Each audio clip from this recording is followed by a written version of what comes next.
What is up? Welcome in to a special live edition of Enter the Jungle. I'm James Rapien. He is Andrew Fox Miller.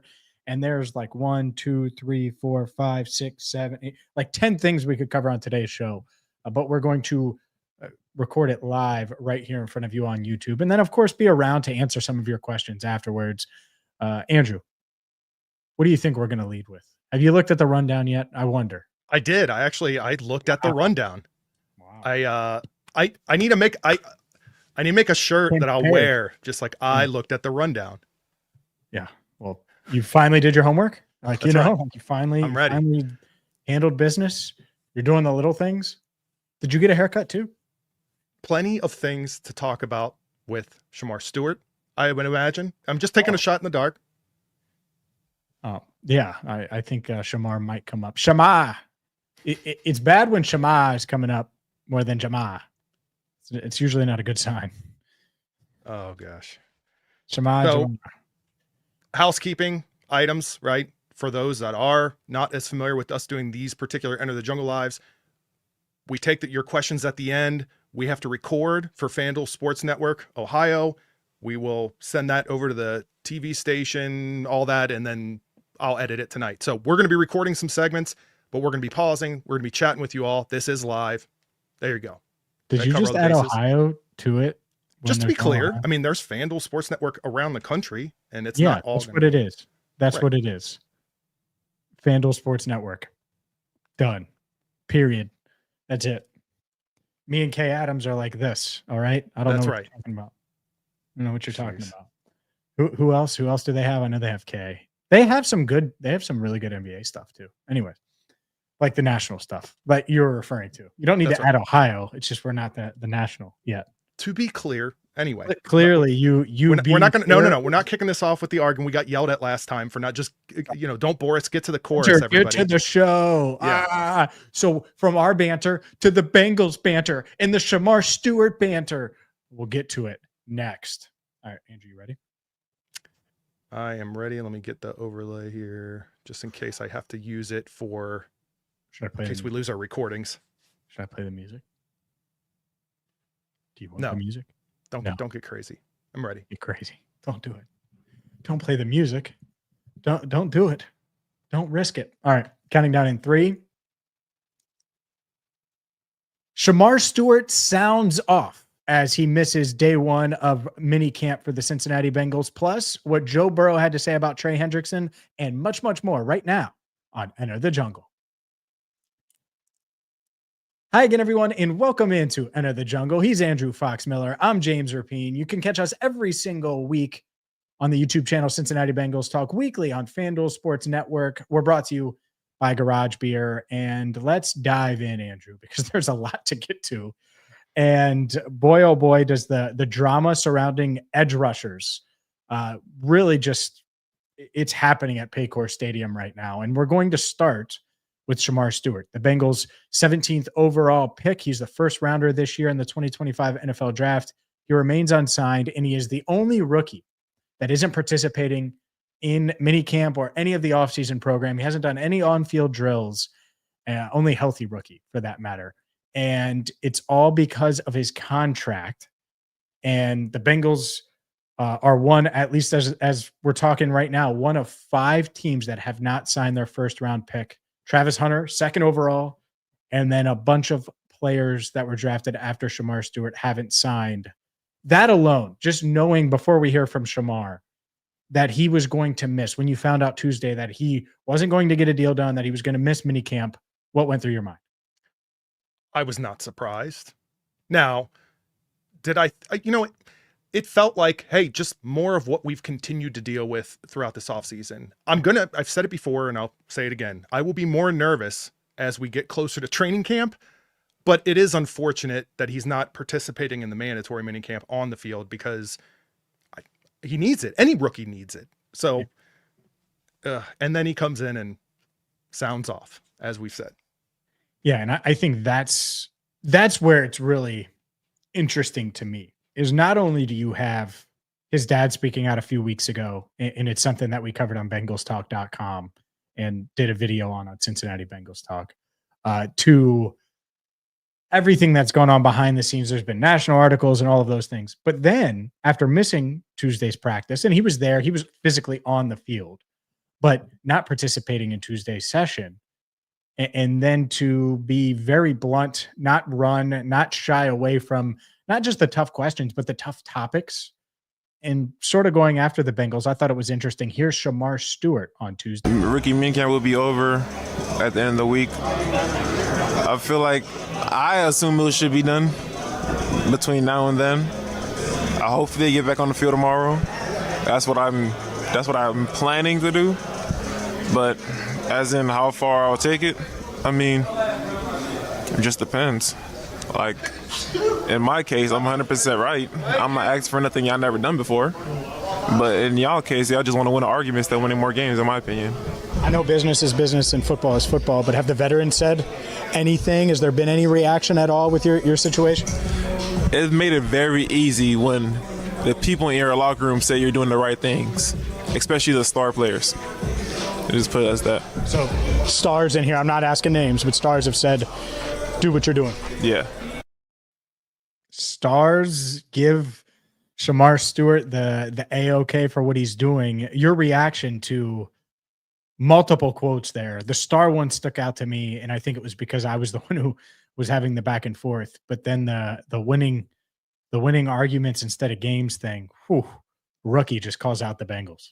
Yeah, I mean, sounding off like this is certainly like a risky move by a player that's not technically under contract right now. Like Stewart, him airing his frustrations like this, I feel like it's being respected by some fans that I'm seeing, considering the way that, this team has handled contract disputes over the years. But on the other hand, I'm seeing people that are very critical of Stewart for not suiting up for a number of reasons that I'm not going to go into and dissect here. But people are very split on this, very much like as polarizing as he was as a draft pick, I feel like, is him taking his stance here. And I have thoughts on that. And I particularly the length at which he went into his frustrations with the team. So, I mean, like him being openly critical of how the Bengals are handling business, like I think of it as like a new employee of a company. Maybe it's just me, James, or I don't know if other people could relate to this, but like based on my own experiences, you're a fresh set of eyes. Like you have perspective of things that aren't always in line with your sort of seasoned coworkers. That's like, we'll call it the company way, sort of ingrained in them from years of working for a particular company. And sometimes that works against you. You might like feel like you're asking dumb questions or that you're in over your head, but sometimes it works. Like I've had a lot of moments where I've entered like a new company and I look around and I look at the way people are doing things and I just ask an innocent question like, well, wait, why are things happening this way? And there are plenty of times where I've been met with a response of like, I don't know. And I think having that fresh perspective can be refreshing.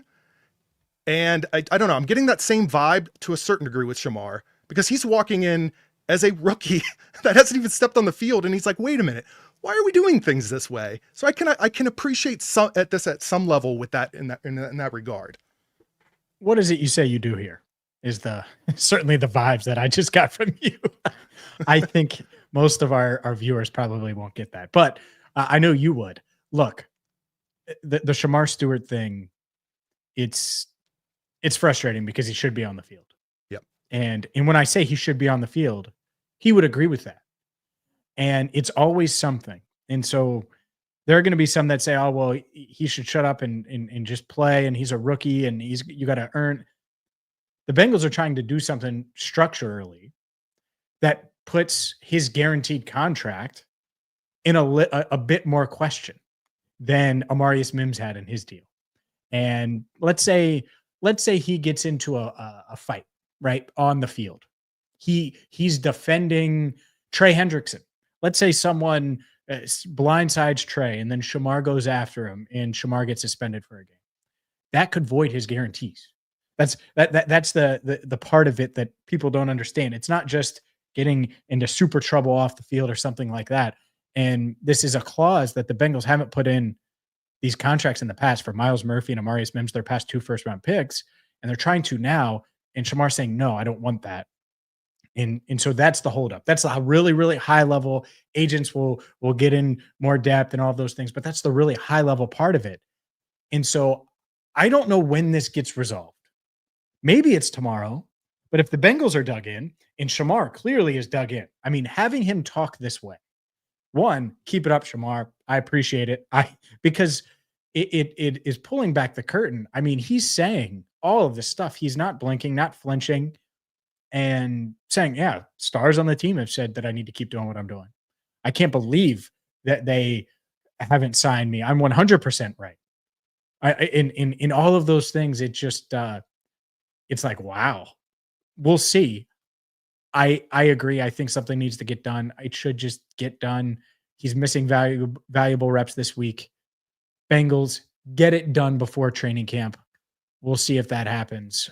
We'll see if Trey Hendrickson gets done before training camp. And that's what's interesting because, Andrew, we were just going to play that one clip of Shemar, but there's a clip of Shemar talking about Trey, and discussing that you thought was really interesting. Yeah, I mean, we'll just use the comparison analogy, whatever you want to call it, of like working for a new company, like I just explained, like fresh set of eyes, questioning things. That's not always a bad thing. However, I will say I started getting nervous for Shemar. He sort of lost me when he started talking about Trey's contract situation, and I'll explain why after playing this clip here in a second. We all agree Trey will be right? But technically he's still 1% wrong for being on the contract. So in my case, I'm 100% right. So it should be a no-brainer. And in Trey's case, I think it should be a no-brainer too. I mean, he led 17.5 sacks for 2 years back-to-back. If I was the GM or I was the owner, take all my money. But I guess they don't operate like that. Now, I've questioned things as a new hire. I've just went through all of that. I've never walked around the building and explained how I would do things differently if I were the CEO. Not as a new hire, and probably not ever. It's probably good advice if you're wanting to move your way up in the company, whatever. But yeah, that was where I was like, oh, whoa. Yeah, take it easy there, Shemar. I don't know if you agree or not, though. Well, when he said the 99%, I was like, oh man, like, relax here. Like you're going the veteran way. And then he goes the other way and he's like, take my money. And it's like, okay, like, by the way, that's what he should do because he's a player. Players should always want players to get paid. Oh, of course. And he's playing defensive end and all of those things. So I get it. I understand it.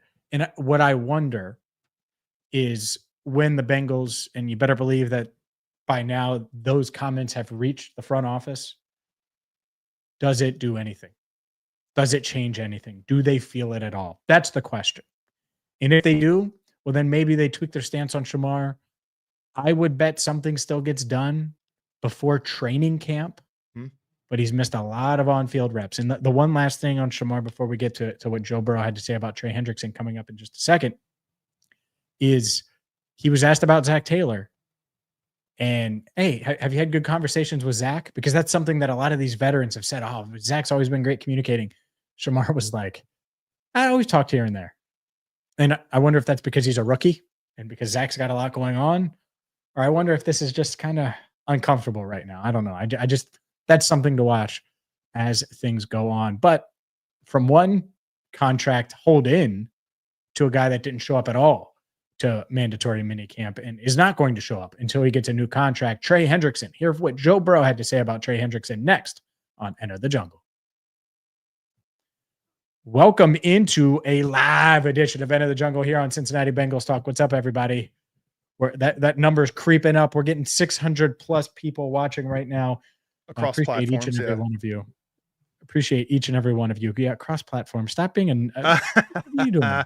You could have just not even, you could have just kept talking and you bit. Yeah, well, because you got to nerd out. Well, according to this, you got to. Oh, no. Don't do that. Don't put me in that corner. Don't metric me. Just trying to, we're going to, I'm bookmarking a few comments here. Yeah, what we're going to do, we're going to continue filming the show and then we'll come back at the end. We have roughly 12 minutes or so left of taping.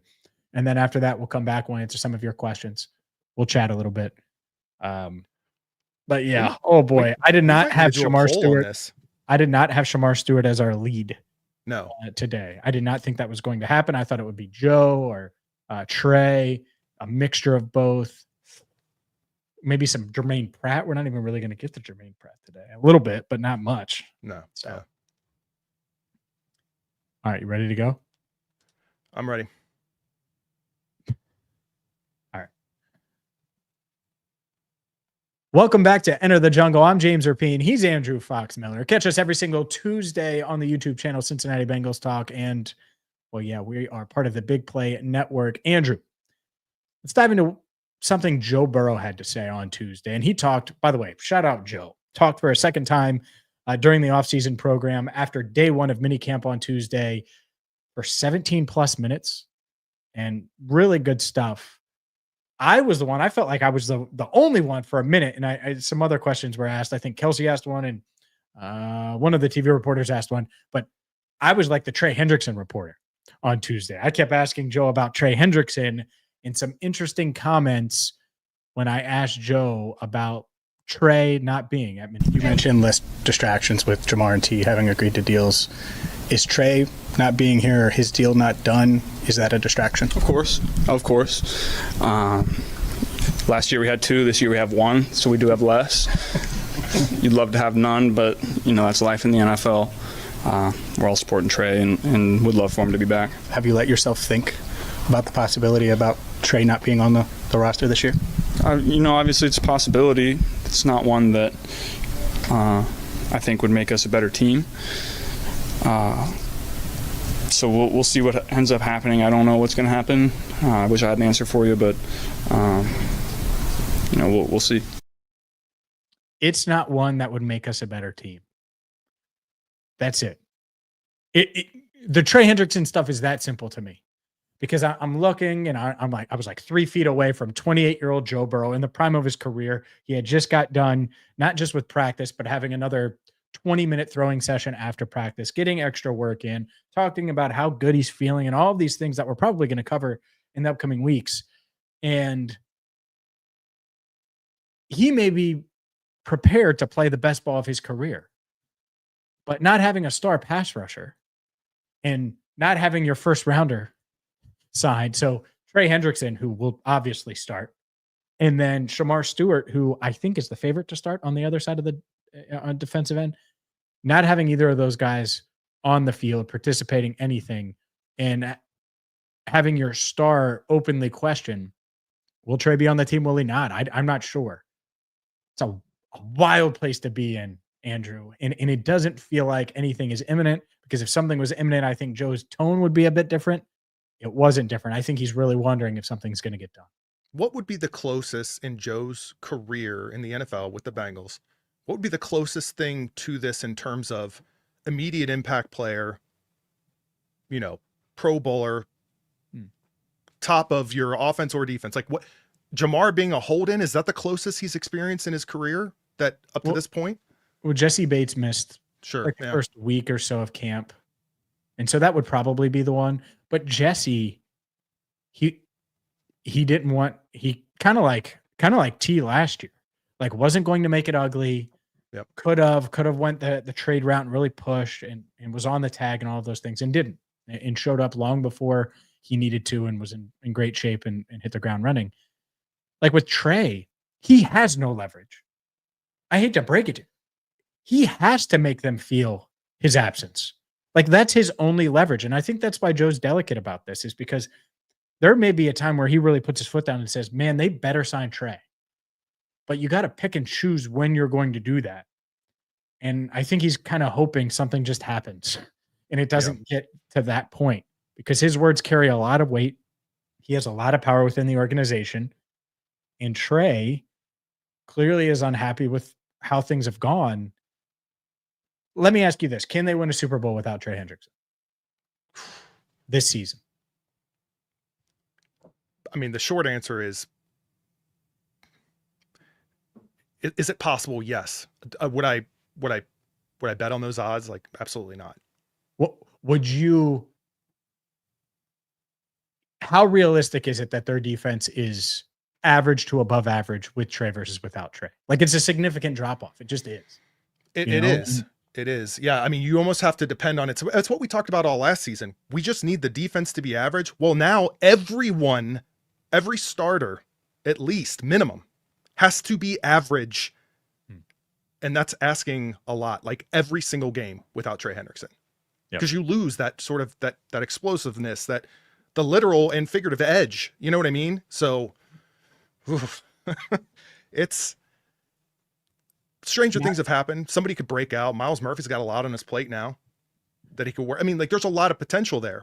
No doubt. But we're working with potential and what ifs without Trey Hendrickson. No, you know how the Bengals defense is good?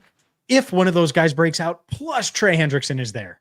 Like that's how they're good this year. Is like if this happens, plus Trey is there, dialed in and playing at a really high level, and that's what's really tough. But we've talked about Shemar Stewart, we've talked about Trey Hendrickson. It's time to put them head to head. We will do that coming up next. That was good. What's up, everyone? We're 2 segments down, 2 to go. These are the final 2 segments are usually really, really quick. So we're doing a live taping of Enter the Jungle. Welcome in if you're tuning in right now. And we are going to answer some of your questions. Andrew's looking at some of the chat questions now. We'll answer some of your questions on the back end here after we finish taping our live edition of Enter the Jungle. Are you good? Right. We'll just keep it rolling. Look at you. Look at you. Look at it. He's a pro today, baby. It's because I'm wearing the hat.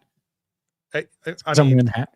It's a hat. I'm looking out for you and your schedule. You know how it is. Trags was like, Mike Petralia, CLNS Media. He was like, James, I love the hat. Like straight, like super serious. I love the hat. Wow. And he looked at the back and he's like, it says Enter the Jungle on the back. Yeah. For those that don't know. But yeah, I thought that was really cool. So. Love it. I like that Trags went out of his way to even comment on it. That's awesome. Oh yeah. Love the hat. I've had this for like a year. I think it was the first time I've worn. I'm not a big hat guy. Yeah. But the sun, I need to be more of a hat guy. Yeah. I don't need to be doing a bunch of hue corrections and edits during training camp because you're all burnt. Dude, I still won't. I'm building my base between now and camp. I already got some color. You just can't tell right now. Okay. All right. It's because I got the good lighting in here, you know. All right. Ready? Ready.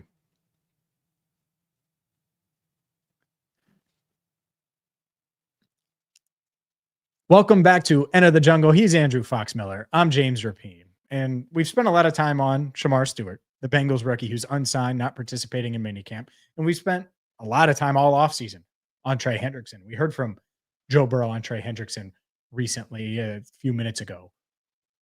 Andrew, which contract dispute, which contract negotiation are you more worried about? Shemar Stewart or Trey Hendrickson? This is a tough one. And I'm not trying to Here we go. back out of this and making a decision. The reason it's tough is because there's the impact of the holdout, and then there's the likelihood of it actually being resolved. And I think the bigger concern is Trey Hendrickson. I mean, he's the person that we need now. Like we just talked about it, right? Shemar Stewart, I am concerned about long-term impact, developmental impact, but I am not looking at the 2025 season and telling myself, well, without Shemar Stewart, what are we going to do on this defense? That's just not going to happen. It's a bonus, and I would love for him to be a huge impact on this defense, of course, but I'm not counting on it. I never was. Mm-hmm. I'm counting on it with Trey Hendrickson. That's fair. I get that. I think I kind of lean Shemar, and here's why I lean Shemar. Because it's a layup. It's a putt. It's a 4th and 1, and you got Jalen Hurts, and it's the tush push. It's the thing that you should always be able to get done. It's the easiest thing to do in this new CBA since 2011 under these rookie wage scale. And the Bengals are trying to create this new precedent, and I get that. It's probably not the time to do that. Yeah, it's probably not. And so this to me, like Trey, it could come together really quickly. But if the Bengals are dug in on Shemar and saying, hey, we're going to set this precedent, and the reason we're going to set this precedent is because it's something we need as an organization for the rest of time for our first round picks. Well, my goodness, they're not going to flinch. Shemar Stewart sounded off like crazy on Tuesday. He's not going to flinch. And so that is almost more concerning. With Trey, it's like, all right, well, offer him a 2-year extension and get this thing rolling. Now, Trey is more impactful, no doubt. You're going to feel that more. But I think that gets resolved because at some point Joe Burrow is going to say resolve. And hopefully he knows that and can do that. With Shemar, like I don't know. I just now hopefully both get done and it's a moot point. But I do think that this Shemar thing could go into training camp. Maybe not. Maybe it gets done this week. Wouldn't be shocked though if it goes into training camp if the Bengals are really dug in, because I think Shemar's camp is really dug in, and I think they feel strongly about it. Shemar's contract negotiation to me feels a bit more unstable because it is so simple. Like, it's crazy to me that this team is allowing it to get to this point. I get all that, but I don't know how hung up they are on the precedent. That's the area that I can't really get a gauge on. Whereas with Trey, we know financially what they're capable of doing. To your point, 2 years, whatever it's going to be, they can do it. We know that. With Shemar, I don't know. Obviously, they're capable of doing it, but I don't know how dug in they are on it, if that makes sense. So I understand where you're coming from on this. I also am very concerned if by the end of August, Trey hasn't gotten any reps versus Shemar Stewart. I wouldn't expect him to be an immediate impact right out the gate in September regardless. Yeah, well, no doubt. Shemar needs the reps. Trey doesn't. Not worried about that. Just get them both done. 2 years, $76 million. He gets a signing bonus this year. 2 more years for Trey. And the clause, whatever. Anyways, sometimes things can be simple and they can be a breeze. Hopefully those are a breeze. Hopefully by the time we hear from Mike Brown, both of these are done. We'll hear from Mike Brown in July, right before training camp. So we'll see if those get done. Up next, the Bengals said goodbye to a player that delivered one of the biggest moments in franchise history. That's next. We'll roll right through this last segment and then we'll get to everybody's comments and questions. You think? Yep. Andrew was almost at that game and he decided not to go. What a bum.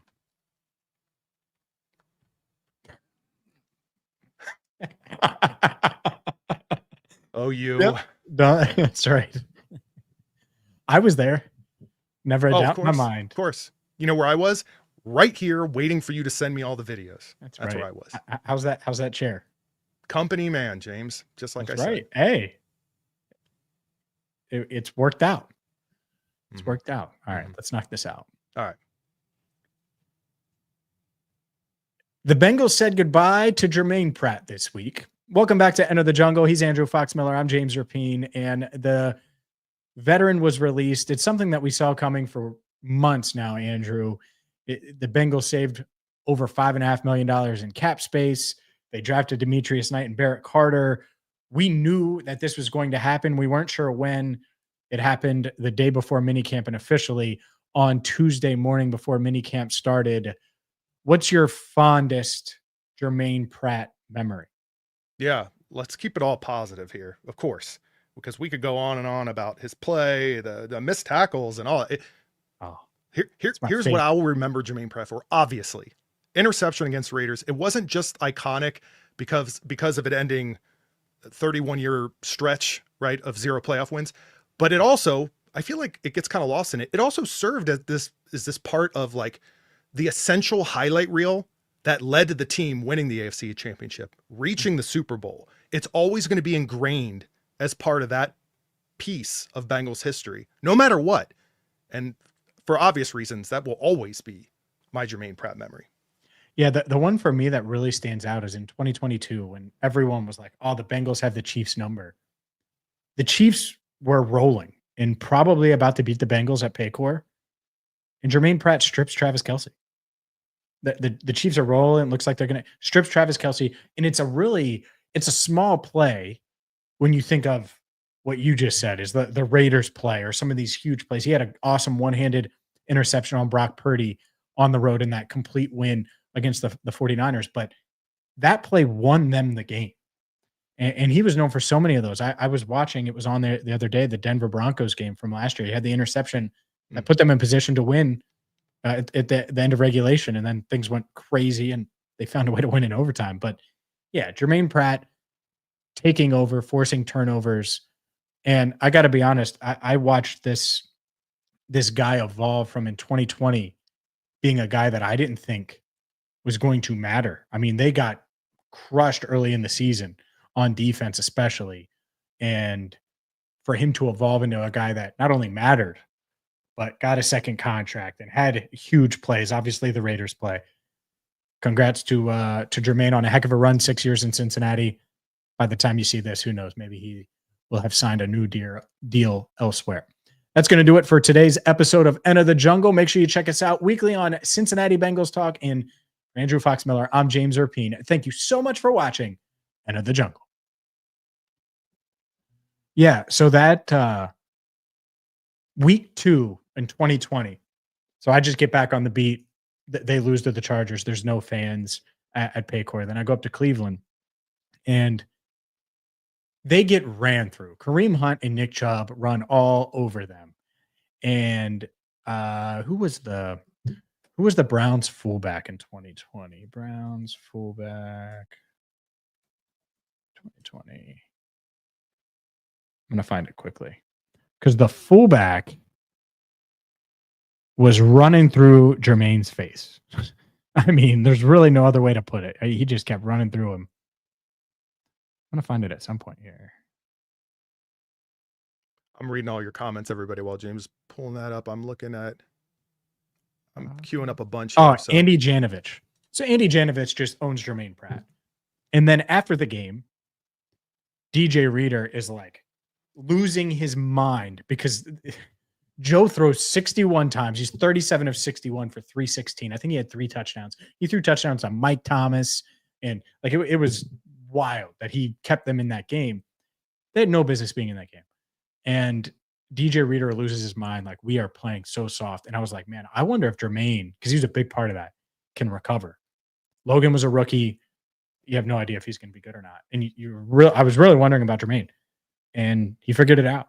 And part of that might be Al Golden, by the way, who was the linebackers coach in 2020 and obviously 2021 during the run before he went to Notre Dame. So just an interesting thing. Like, there was a real time. I mean, this is years ago now. Where I was like, man, is that dude an NFL player?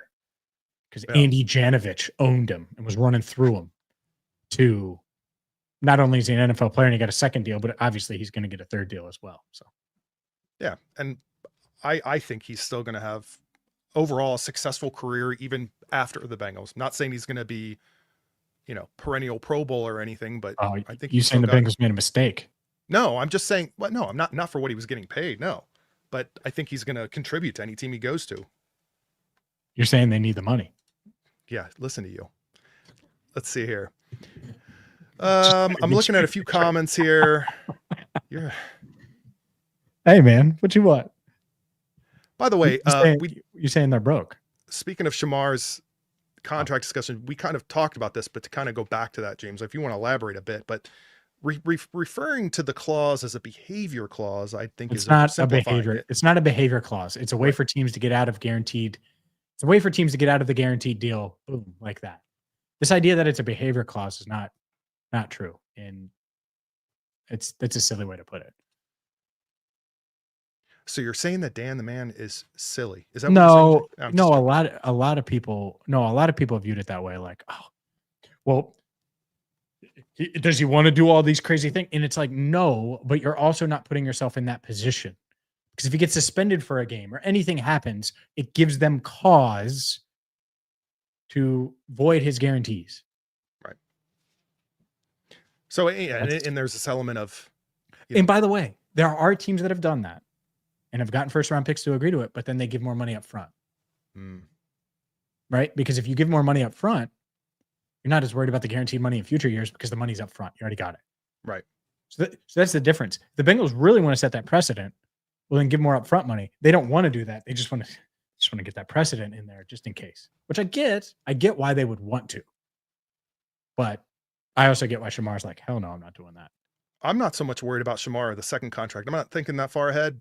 I don't think it's going to matter once either the player or the organization, delivers on their ends over the next several years. But I do worry about sort of the optics I think with other players and other negotiations down the line, this specific thing will probably be forgotten about. It'll probably be the standard eventually. The Bengals, for whatever reason, are all of a sudden trying to be the cutting edge or something. I don't know. Mhm. And making Shemar Stewart and the rookie draft class sort of their test subjects or guinea pigs or whatever. But I don't know about the second contract. I don't see that being.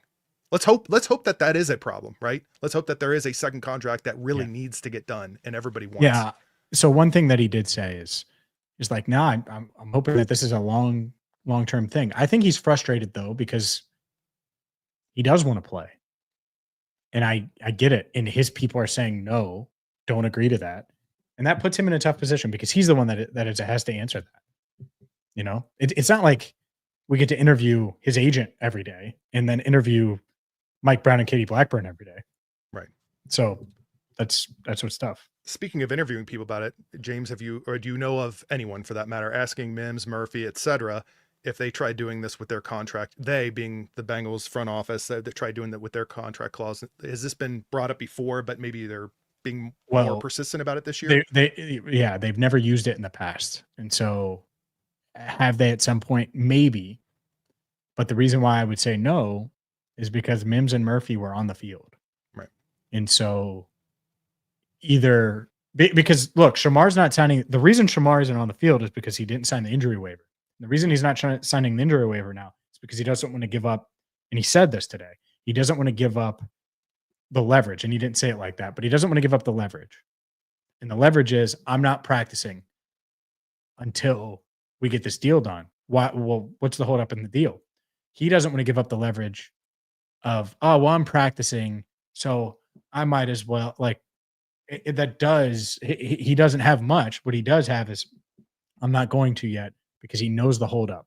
So it's like a lot of players will sign the injury waiver. Like Demetrius Knight Jr. signed the injury waiver, so he's practicing.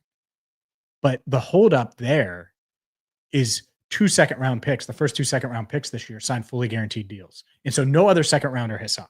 So I don't blame the Bengals one bit there. No other second-rounder has signed. And so the whole league is at a stalemate in the second round. It's wild. Meanwhile, with Shemar, the Bengals, if they were going to do this, they should have gotten him to sign the injury waiver a month ago, because he probably would have then, before all this back and forth happened. And then he wouldn't have felt like, now he feels like he loses leverage if he signs the injury waiver, because he knows what the holdup is. And so that's what's tough. That's what's tough there. And by the way, I don't think he's wrong. And if the Bengals want to do this, fine. It's just a hell of a time to do it, because you want Shemar to be, and Shamar's a big dude, man, and athletic. And I'm excited for people to see him. He's been training at Black Sheep, which I like. McKinley Jackson was the one that told him about Black Sheep, which I thought was cool. I didn't know if it was Joe or who it was. Joe obviously trains there. And so hopefully, I know they're keeping him in shape, but it would be nice to get him on the field.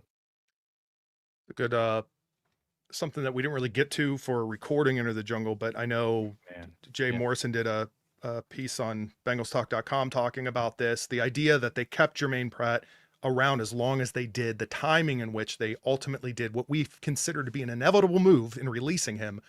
Why the timing? Why hold him to the length that they did? I don't know. Hey, right. I don't know. We've known for months he has no trade value. For months. And so when that's the case, I don't know. Here's what I do know is they save $5.6 million. You better use that. It's like when they renegotiate Geno Stone, like I was the guy this offseason that said that they should cut Geno Stone. But if you're actually going to renegotiate with him and keep him and make him take a pay cut and make him do interviews and make him do all that stuff, and you didn't make him do the interview, you know what I mean? Make him answer questions about taking a pay cut. Yeah. Well, then use that money. If you're going to have Cordell Volson take a pay cut, use that money. And they have a ton of cap space right now. Like I did that Jair Alexander video yesterday, and people are like, they're never going to sign. They could sign Trey Hendrickson to an extension, Jair Alexander, Brandon Sheriff right now, and Julian Blackman, the safety from Indy. Like they could do all of those things easily with their cap space, like easily. But Let's bring in Jair Alexander. That's right. By the way, this is probably the only time I'm going to be able to do this because you're not going to let me do another Jair Alexander video. Andrew thought it was laughable. But yes or no? Just yes or no. Did Eli Apple matter for the Bengals when he was on the team? Did he matter? Sure. 100% mattered, didn't he? Yeah. Yep. You can't have enough corners. You can't have enough experienced corners. That first round pedigree, that matters at corner. And Jair Alexander is awesome. Like, he might be a little, he needs to be perfect and he didn't play he needs the health and all those things. I don't care. Odd dude. I don't care. Eli Apple was an odd dude and he mattered, and he's not nearly the player Jair Alexander is. Right. Just, I should have brought that up. Also, I didn't bring up the Montgomery connection. I mean, Jerry Montgomery. Jerry Montgomery is the defensive line coach for the Bengals this year. Brought in TJ Slayton. Guess who else was there? Jair Alexander. Now, Jerry may say, Jair, man. But he's a baller, and he knows that firsthand. I guarantee it. He knows it firsthand. So, yeah, I would be in. I'd be in on Jair Alexander. 2-year deal. How about what else you got for me? I saw it over and over, this Natty Ron. There's a couple people that echo this. They're referring to with Shemar Stewart in this clause. Again, not a behavior clause. We just talked about this. But now I do see it, and it's not just here in these comments. I see it on social. I see it everywhere. People referring it, Jermaine Burton's the reason that the Bengals are forcing this or pushing this and campaigning for this more. Yeah. The reason why that's not true is because Germaine doesn't have a fully guaranteed deal. So it's irrelevant. I mean, and to be quite honest, the Bengals would never take a player like Germaine in the first round. So there's the other one. Like, I mean, I guess when you have red flags to that level, I don't think it's the Jermaine Burton clause. It might be we see this around the league, we should protect ourselves too clause. But I don't think it's the Jermaine Burton clause. And I get why people make that assumption. But like, think about the rope they just gave Germaine. After everything that happened last year, he's still on the roster. He doesn't have a fully guaranteed deal. They could get out of it. So, Zach saying, I'm getting Bengals offseason fatigue, which is wild. I'm just over the back and forth between this front office and players over the most random stuff, regardless of which side is right or wrong. I agree. And by the way, you could look at it in any angle you want. It's also crazy to think we have a fully healthy Joe Burrow and we have T. Higgins returning, Jamar on his contract extension. Like, this offense is basically preserved, if not improved. And it's these little things that we get hyper focused on, and rightfully so, but it all seems very controllable. It all seems very like it shouldn't be a thing. And that's what makes it all the more frustrating. Yeah, I think, one, you're right. Two, I think this is Zach Taylor's burner. If you're looking, it says Zach W. Are you sure that's not Zach T? That might be Zach T. And I do not envy Zach Taylor's job when it comes to this stuff. If I was him, or Al Golden's for that matter, right now walking in the door, the whole coaching staff, man, like, come on. Like, by the way, and this is why it's nice to not have the segments. You could have sold me 3 months ago on James. Trey Hendrickson's 30. We don't want to pay him long term. We're going to trade him. You could have sold me on that. When you save his cap space, you get assets for him. The draft is still going on. It's a month plus away. And you can use that space to make your team better. But like, the fact that Joe Burrow today was like, I don't know if we're going to have Trey, is the craziest thing I've ever heard of, because it's June 10th. It's June 10th.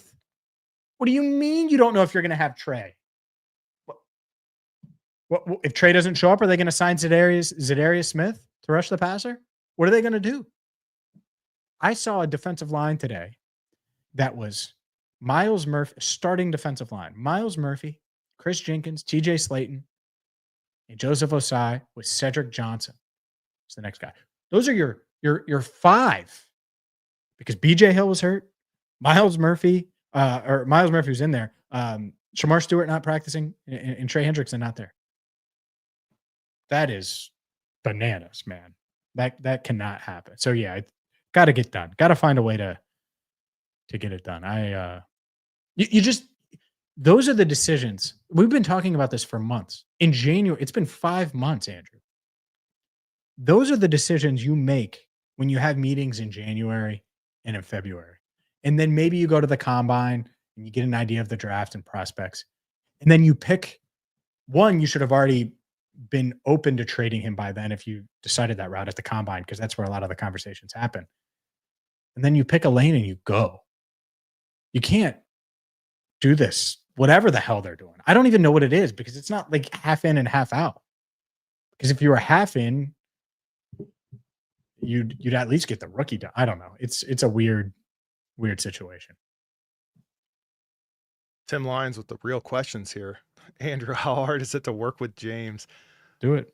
I mean, let him know. I don't know. I don't know if I just give an answer to that or if I give an example. All of those things. We could talk about the Jair Alexander conversation. Who knows? It's, you know, we get through it, don't we? I mean, really? I feel like me being silent is like made you more That's made you more nervous through it. No, I don't care. I'm not nervous. No, Whatever. I know. No, we work hard. I don't know. We worked before this. We worked together. So like, and we've known each other for a really long time. So we kind of know how each other ebb and flow. And I already know when I'm going to piss you off and vice versa. Yeah. And so that's it. I think that's it. I don't need a ringing endorsement, by the way. That's fine. No, not necessarily endorsement. There's so many ways that's very complicated. Yeah, well, that's it. Is Andrew? Like, yeah. See, they don't know you. If you'd asked me like a yes/no question, I feel like I could have answered it no problem. But like just asking, like, yeah, how am I the worst person you've ever worked with? No, there's always yes a spectrum. Am I the worst person that you've ever worked with? Yes or no? No. Okay. Am I the best person you've ever worked with? No. There you go. That's it. I'm right in the middle, right where the Bengals want to be every year, 9-8. No, I'm just kidding. Got any others like that? I'll take like one more like that. Those are fun. All right, let's see.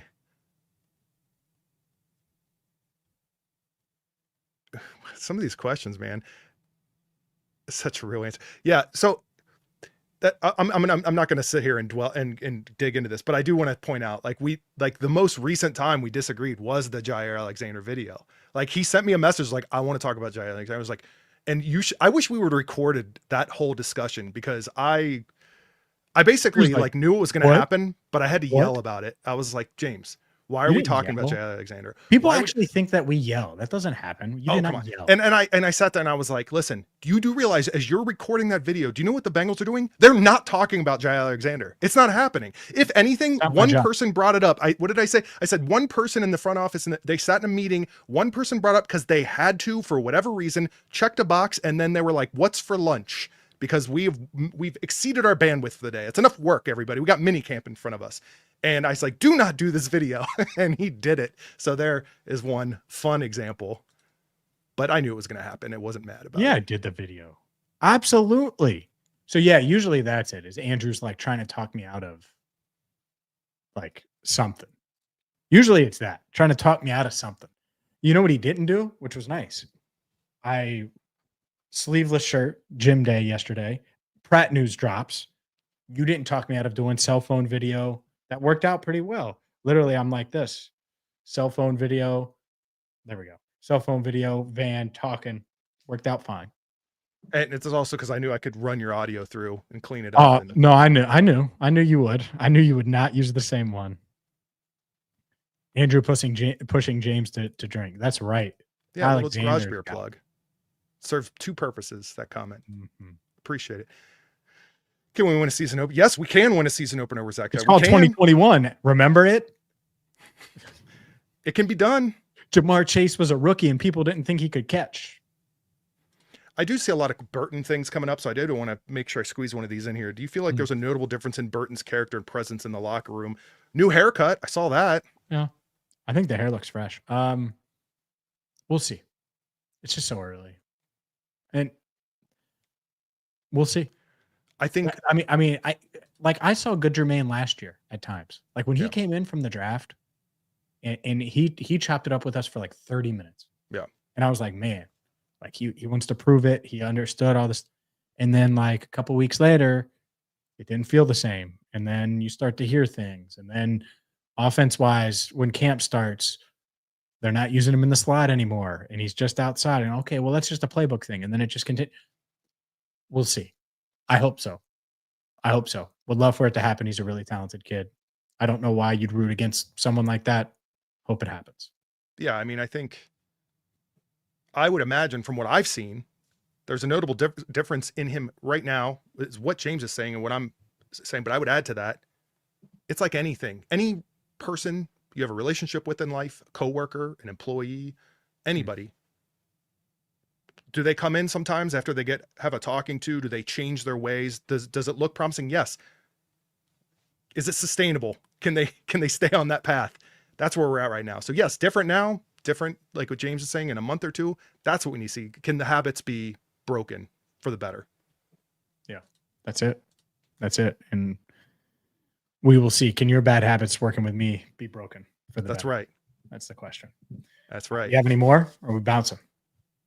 No, other than a locked-in Burton at wide receiver 4 would be pretty nasty, I have to admit. Pretty nasty. No and we doubt didn't- about it. It would be nasty. Oh my God. And we didn't talk So about nasty. it. We didn't talk about it either in this Q&A or in recording. And we talked about it a little bit on the phone before this. And like, I was just thinking about what Burrow was saying, and that having that consistency now. Burton was the new wide receiver last year. There is no new wide receiver this year as far as expected starters. So healthy Burrow for an offseason for once. No distractions, no issues from his health standpoint. And your receivers, including Mike Gesicki, they're all back. You're not rotating tight ends. You're not, I don't know. I'm interested. I'm interested to see what that next step could look like, because it was a really good offense last year, of course. It was. And there's still room. There's still room there. They weren't a perfect offense. No. Believe me, I know offense. They were far from perfect. Plenty of things they could fix. Having a deep threat like Germaine, having another slot option like Charlie, who had a really nice catch today. Did you see that in those highlights? Had a really nice catch. I did. Over them. I wonder, and as we're talking, I might have it here. I might not. I don't remember. I'm going to flash it out. You can keep talking. Keep talking here. You don't have it. We'll see. We'll see. You don't. How about, let's see if it's here. Nah, this is just me panning. No, this This is isn't. literally just There's me. more than this, is what I'm trying to say. So I think this is like, I kind of threw Pan some City. things together, your highlights. Pan City. Oh, look at you. This still isn't it. It's a nice play by Chase, though. Yeah. Chase Brown. This isn't it either. No. That's from last week. Look at you. That's Mike Gesicki. Solid one, but not today. That's today, Jamar. Nice one with Mike. Look at you. Still no. That's Chase Brown again. Look at you Yeah, putting it them is. together. Look at you. Yeah. Very TV of you. Hey, some fun clips though. Yeah. Anyway, Charlie's was like in the same depth as the Jamar catch.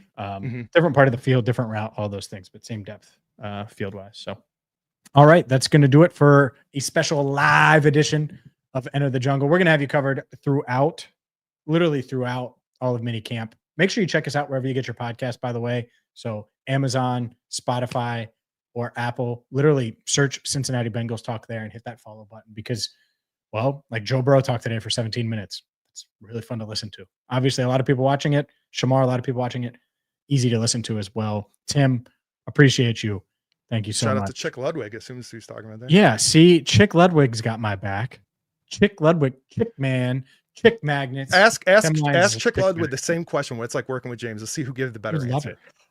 Oh, he called me a stud 4 times. Chick's the man. Love Chick. You know why? That's the difference. Chick, team player. Andrew threw me under the bus. My goodness. Zach, yeah, I'm going to open some of these. I got to open them. I got to open these things right here. Green Ranger one right here. And obviously the original right there. Got to open them. All right. That's going to do it for us. Thank each and every one of you. Until next time, for Andrew Fox Miller, I'm James Rapien, and this is Cincinnati Bengals Talk.